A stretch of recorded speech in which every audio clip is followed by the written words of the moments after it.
नमस्कार विद्यार्थी मित्रांनो, मी यशवंत चव्हाण आणि ज्या गोष्टीची तुम्ही खूप दिवसापासून प्रतीक्षा करत होते की सर नीटचा जसा सिलेबस रिड्यूस झालेला आहे तसा जेईचा सिलेबस पण रिड्यूस होणार आहे का, तर त्याचं उत्तर आज एनटीए ने दिलेलं आहे आणि त्याचं उत्तर आहे हो.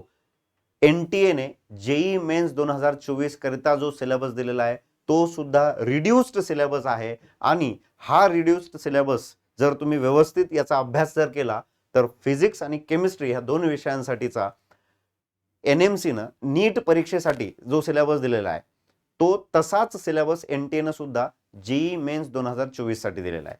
तर या सिलेबसचे काही डिटेल्स आपण ह्या व्हिडिओमध्ये डिस्कस करणार आहे की सिलेबस मधून काय काय कमी झालेलं आहे आणि कुठल्या कुठल्या गोष्टी ठेवलेल्या आहेत तर त्याचा स्कोप काय आणि लिमिटेशन्स काय काय आहेत आणि जे कट केलेला आहे तो सिलेबस मध्ये आणखी कुठे प्रेझेंट आहे का की कुठल्या चॅप्टर मध्ये त्याचा रेफरन्स आहे का.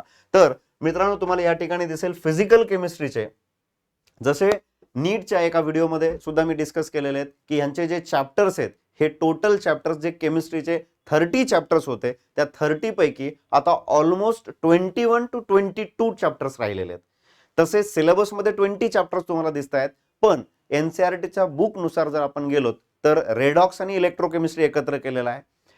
प्रॅक्टिकलचे दोन एस्पेक्ट्स वेगळे टाकलेले आहेत आणि त्यामुळे ते 21 चॅप्टर्स असे रिमेनिंग राहत आहेत. तर या सिलेबस मधून काय काय कमी झालेलं आहे याचा वृत्तांत मी शेवटच्या काही क्षणांमध्ये देणार आहे. Some basic concepts in chemistry म्हणजे मोल कॉन्सेप्टचा पार्ट आहे. ॲटॉमिक स्ट्रक्चर पूर्ण पार्ट जसाच्या तसा दिलेला आहे. त्यानंतर chemical bonding and molecular structure हा सुद्धा कुठल्याही प्रकारे कमी झालेला नाहीये. हा पूर्ण पार्ट तुम्हाला सिलेबसला राहणार आहे जो जसाच्या तसा आहे. थर्मोडायनामिक्स केमिकल थर्मोडायनामिक्सचा सगळे section heat section second law of thermodynamics spontaneity आणि गिब्स एनर्जी हे सगळे इक्वेशन सगळ्या गोष्टी जशाच्या तशा आहेत. त्यानंतर सोल्युशन चॅप्टर जो आहे तो सोल्युशन चॅप्टर सोल्युशन्स त्याच्यानंतर कॉलिगेटिव्ह प्रॉपर्टीज आणि त्याचे ऍप्लिकेशन वेंट ऑफ फॅक्टर वगैरे ह्या सगळ्या गोष्टी सिलेबस मध्ये इन्क्लुडेड आहेत. याचा कुठलाही पार्ट कमी झालेला नाहीये. पण इक्विलिब्रियम मध्ये तुम्ही जर बघितलं तर इक्विलिब्रियम ऑफ फिजिकल प्रोसेसेस आणि इक्विलिब्रियम इन्व्हॉल्विंग केमिकल प्रोसेसेस आणि आयोनिक इक्विलिब्रियम हे पार्ट सुद्धा जसेच्या तसे ठेवले गेलेले आहेत. त्यामुळे यामध्ये कुठलाही रिडक्शन केले गेलेलं नाहीये. फिजिकल केमिस्ट्री जर कन्सर्न केला आपण फक्त या दोन चॅप्टर्सला एकत्रित दिलं गेलेलं आहे पण स्कोप आणि लिमिटेशन तेवढंच आहे. पहिली रेडॉक्स रिएक्शन जेवढा पार्ट 1 मध्ये होता 11th ला पार्ट 2 मध्ये आणि इलेक्ट्रोकेमिस्ट्री 12th मध्ये जो होता हे दोनही चॅप्टर जसेच्या तसे आहेत फक्त कोरिलेटेड इंटररिलेटेड असल्यामुळे ते एकत्र दिलेले आहेत. केमिकल कायनेटिक्सचा सुद्धा जो स्कोप आणि लिमिटेशन आहे हे चेंज झालेलं नाही आहे. त्यामुळे फिजिकल केमिस्ट्री मधून काय काय कमी झालेलं आहे तर त्या कमी झालेल्या चॅप्टर्स मध्ये एक फिजिकल केमिस्ट्री मध्ये तुमचा सरफेस केमिस्ट्री हा महत्त्वाचा चॅप्टर कमी झालेला आहे. स्टेट्स ऑफ मॅटर हा चॅप्टर कमी झालेला आहे. त्यानंतर सॉलिड स्टेट हा चॅप्टर कमी झालेला आहे मित्रांनो. तर हे 3 चॅप्टर जर स्किप केले तर उरलेला पूर्ण पार्ट जसाच्या तसा फिजिकल केमिस्ट्रीचा ठेवण्यात आलेला आहे. त्यानंतर इनऑर्गॅनिक केमिस्ट्री मध्ये classification of elements and periodicity in properties म्हणजे पिरियडिक टेबलचा पार्ट जसाच्या तसा आहे. सगळ्या गोष्टी त्यामध्ये इन्क्लुडेड आहेत. पी ब्लॉक एलिमेंट हे मला तुम्हाला सांगायला या ठिकाणी नमूद करायला आवडेल हे महत्वाचं आहे. P block element S block element आणि हायड्रोजन हे दोन चॅप्टर्स कमी केलेले आहेत पण पी ब्लॉक एलिमेंटचे 13 to 18 ग्रुप जे आहेत हे एनसीईआरटीचे जे नवे व्हॉल्युम्स आलेले आहेत यामध्ये हे चॅप्टर्स दिलेले नाहीत.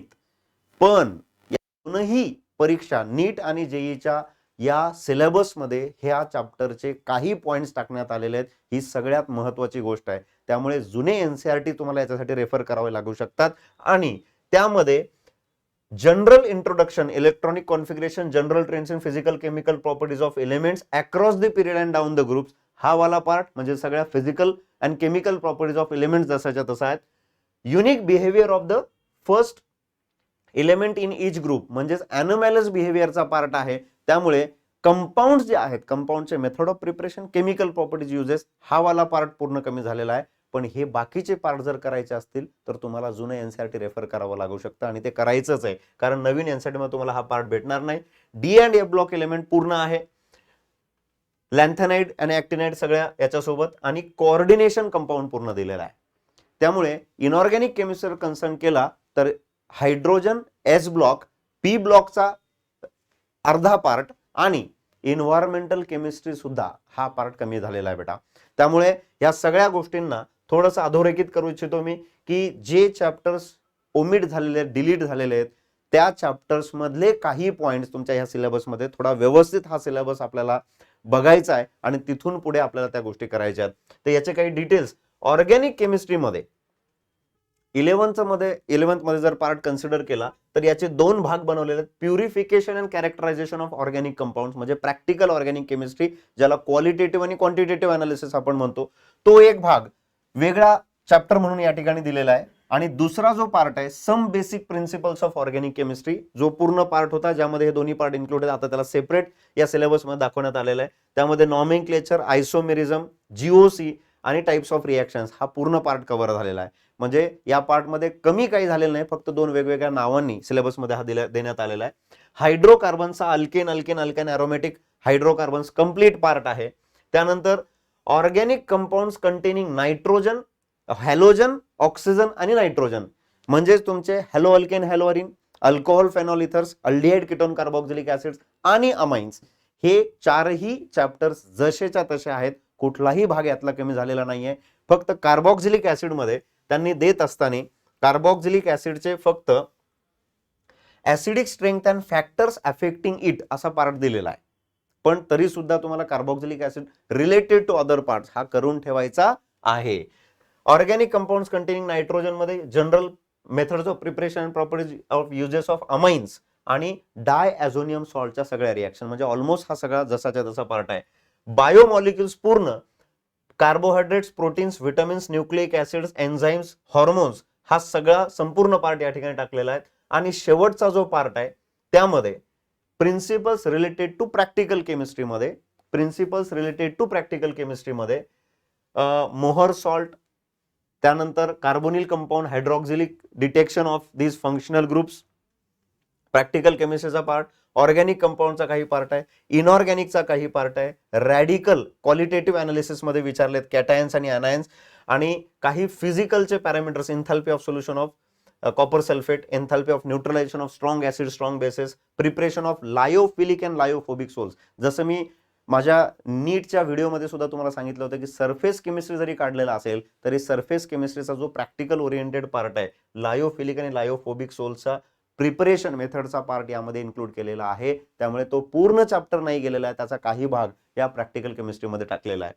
Kinetic study of reactions of iodide with hydrogen peroxide at room temperature, म्हणजे प्रॅक्टिकल स्किल्स जे डेव्हलपमेंट आहे, म्हणजे जे न्यू एज्युकेशन पॉलिसी आहे त्याला धरून काही अपडेट्स या नवीन रिड्युस्ड सिलेबसमध्ये आलेले आहेत. त्यामुळे सिलेबस रिड्यूस झालेला असताना त्याचा स्कोप वाढलेला आहे.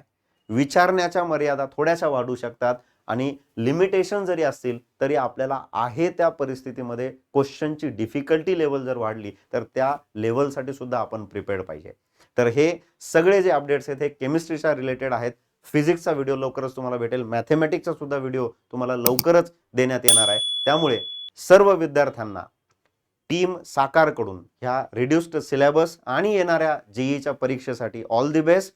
या सिलेबस मधले सगळे पार्ट्स तुम्हाला चांगले करायचे आहेत. कुठलीही अडचण आली तर ती आमच्यापर्यंत पोहोचवा, त्याचं नक्कीच सोल्युशन तुम्हाला भेटेल.